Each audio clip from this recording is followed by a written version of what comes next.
nobre relator, senhores advogados, companheiros de CCJ, imprensa, galeria, funcionários da casa, internautas, telespectadores.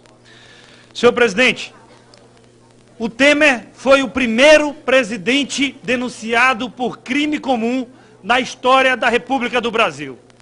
Não satisfeito com o ineditismo, foi agora o primeiro presidente denunciado pelo Procurador-Geral da República por atuar conjuntamente com os senhores ministros de Estados e outros denunciados no cometimento do crime de organização criminosa e também de obstrução da justiça. Nunca antes na história desse país, parodiando tão famosa frase, tivemos este achincalhe com a instituição da Presidência da República. Cabe-nos, então, neste momento, decidir sobre a autorização ou não deste processamento por parte do senhor presidente e dos senhores ministros perante o foro competente para o juízo jurídico, que é o Supremo Tribunal Federal. Esta casa deve, então, fazer um juízo político sobre essa autorização ou não. E eu não tenho dúvidas, nem enquanto parlamentar e nem o nosso partido, o PCdoB, de que não há outro caminho razoável que não seja o da autorização do processamento da denúncia contra o presidente e os senhores ministros. E exponho os motivos. E já faço logo um registro, senhor presidente. Percebamos, todo o debate está recaindo sobre o presidente Temer.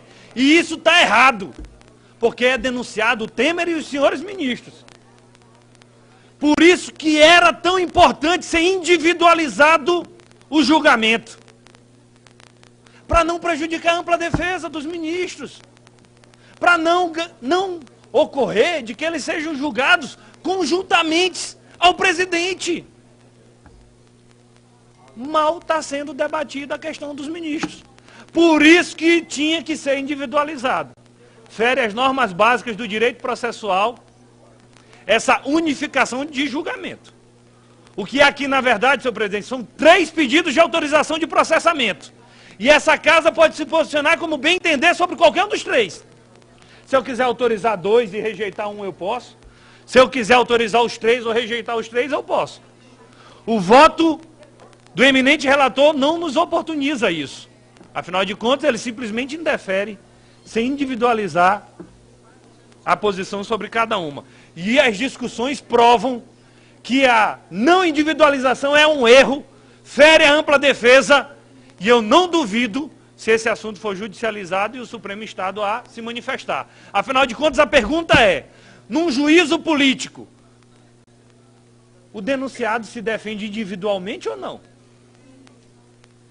Ao meu ver, isso é claro. E aí não há de se falar, deputado Alessandro Molon, mas o crime é conexo. Ora, senhores, nenhum dos denunciados se defende de um crime. E a gente já dá a tipificação de que é conexo. Por ser organização criminosa por excelência, é um crime conexo, tem que ser junto. Óbvio que não. Até porque, no recebimento da denúncia, na fase jurídica, o Supremo pode receber de uma forma ou de outra. Até aqui, se defenderão dos fatos. Quem dará a norma ao final é o Supremo Tribunal Federal. Portanto, não individualizar um erro que maculará a história da CCJ e da Câmara dos Deputados quando atua na função atípica de órgão julgador. Mas passemos adiante. A primeira linha da defesa é dizer que os fatos são pretéritos ao exercício do mandato do presidente. Isso pode funcionar para a defesa jurídica. Juridicamente, o presidente não responde, é irresponsável pelos atos anteriores ao mandato. Mas é politicamente insustentável que não se defendam também dos atos anteriores ao período do mandato parlamentar. Em especial quando os fatos são igualmente graves. E, neste caso, não estão sendo denunciados pelos crimes cometidos lá atrás. A denúncia é pelo crime de organização criminosa. Uma organização criminosa titulada pela Procuradoria da República, de PMDB da Câmara, onde tem ilustres personalidades, como é o caso do presidente Michel Temer, dos 2 secretários, dos 2 ministros denunciados, Moreira Franco e Eliseu Padilha, e de outros ilustres companheiros, como é o caso do Eduardo Cunha e Gedel Vieira Lima. Ou eles não atuam conjuntamente, de forma organizada, há muito tempo perdurando os crimes até os dias de hoje. Cada crime individual pode ser processado no seu foro competente. A denúncia aqui que chega é de organização criminosa entre esses denunciados e que num julgamento político ninguém pode separar. Ninguém pode separar estes denunciados. A discussão é se tem crime. Porque que eles atuavam como uma organização, bando ou quadrilha, não estou falando quadrilha do Código Penal, no julgamento político não tem dúvida. Lembremos da seguinte frase: Temer é Cunha e Cunha é Temer. Quem disse isso? Foi um deputado de oposição? Não. Quem disse isso foi o senador Romero Jucá, presidente nacional do PMDB. Quem faz o link, o casamento entre Cunha e Temer é o presidente do PMDB, numa gravação considerada válida pelo Supremo Tribunal Federal. Ou vamos dizer que o Gedel não tem ligação nenhuma com o Temer. O Gedel, aquele do apartamento de 51 milhões em espécie, que nos bastidores da Câmara o que se comenta é que aquele é um apartamento, não é o único. Sabe-se lá se não tem outros deputados Alice Portugal. Vão dizer que não tem vínculo nenhum, que não atuavam conjuntamente. Daqui a pouco vão dizer que nem se conhecem. Já disseram isso com o Rocha Loures. Vão dizer, o Temer? Não, o Temer não conhece o Gedel e o Cunha, não. São pessoas que eu já ouvi falar, afiliado do mesmo partido, mas nós não temos aproximação.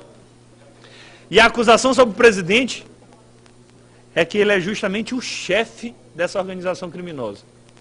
E é o chefe porque era o presidente do PMDB, e é o chefe porque era o presidente da Câmara, e é o chefe porque hoje é o presidente da República. Que teve como filhotes Cunha, Gedel, Padilha e os outros denunciados. Agora registremos o seguinte, que eles atuavam como organização, como quadrilha ou bando, não há dúvida. Ainda mais no julgamento político. Certo? A pergunta é, tivemos crime nesse período? E aí a denúncia é farta em mostrar extratos bancários, contratos fraudulentos, interceptações autorizadas pelo Supremo Tribunal Federal, com base em 2 inquéritos, dirigidos, digamos assim, pelo ministro Edson Fachin, Petrobras, Furnas, Caixa Econômica, Ministério da Integração Nacional, Ministério da Agricultura, Secretaria da Aviação Civil e Câmara dos Deputados. Bem, então havia organização desses denunciados. Há o crime, vários. Há continuidade delitiva, afinal de contas a organização criminosa é um crime permanente. Só para os senhores terem uma noção, qual é a estimativa da arrecadação da propina, segundo a Procuradoria-Geral da República? A denúncia, formalmente apresentada à Câmara, apresenta como valor arrecadado pela propina, pelo menos, me perdoem a imprecisão, pelo menos 587 milhões de reais de propina. Aquele 10 Gedel, o deputado Sola me adverte, 10 Gedel. O TCU... 10 G10. 10 G10. O TCU estima quanto foi o prejuízo aos cofres públicos, deputado Eliel Machado. 29 bilhões de reais. Não é o deputado Rubens Pereira Júnior, de oposição do PCdoB, de oposição com muito orgulho, que está estimando o prejuízo aos cofres públicos. Quem fez essa estimativa foi o Tribunal de Contas da União.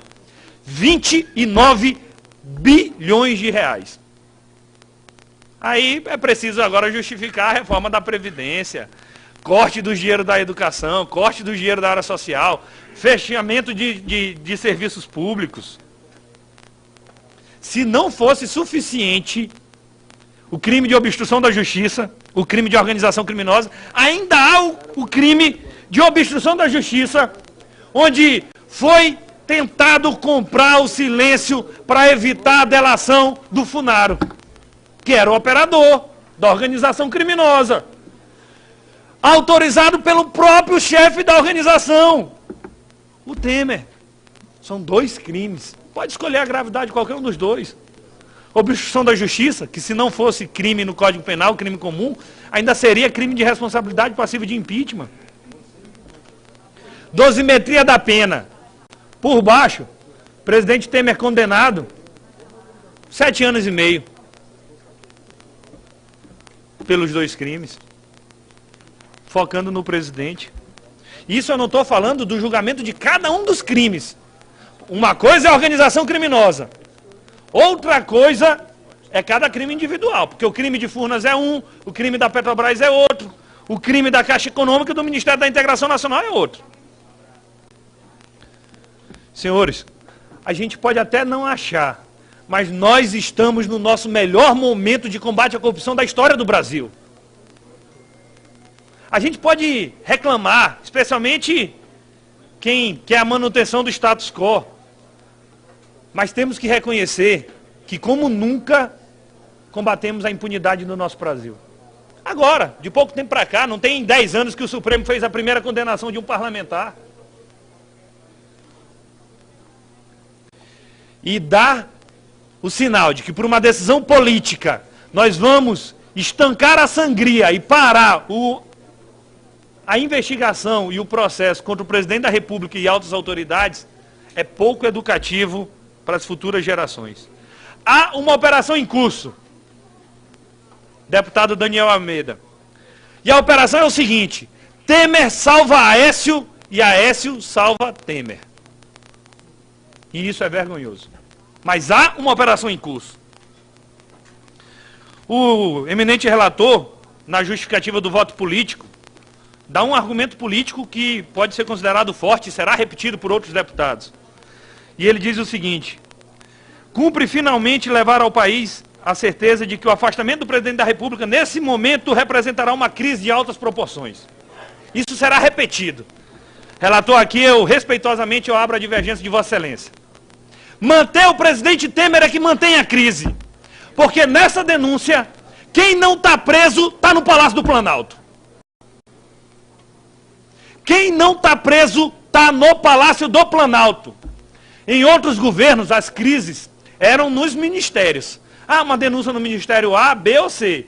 Essa crise é lá dentro do Palácio do Planalto. Essa crise é lá no 3º andar, onde estava Gedel, onde está Padilha, onde está o Temer.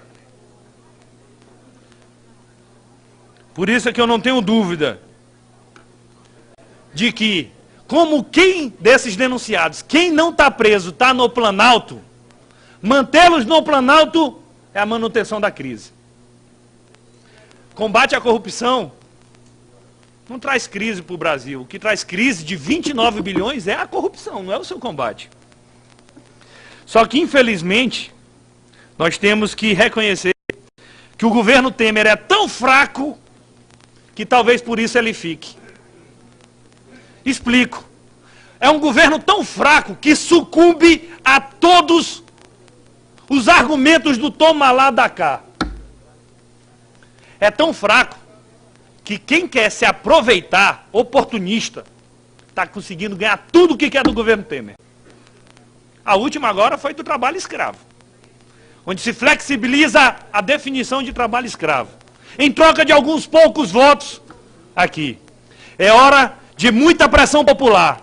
O que eu tenho ouvido de deputado que está envergonhado por conta do primeiro voto e que agora está prometendo abstenção, a sociedade saberá que a abstenção nesse caso é proteção ao Michel Temer. E é por isso que nós votamos contrário à manifestação do relator e favorável à autorização do processamento de todos aqueles denunciados pela Procuradoria-Geral da República.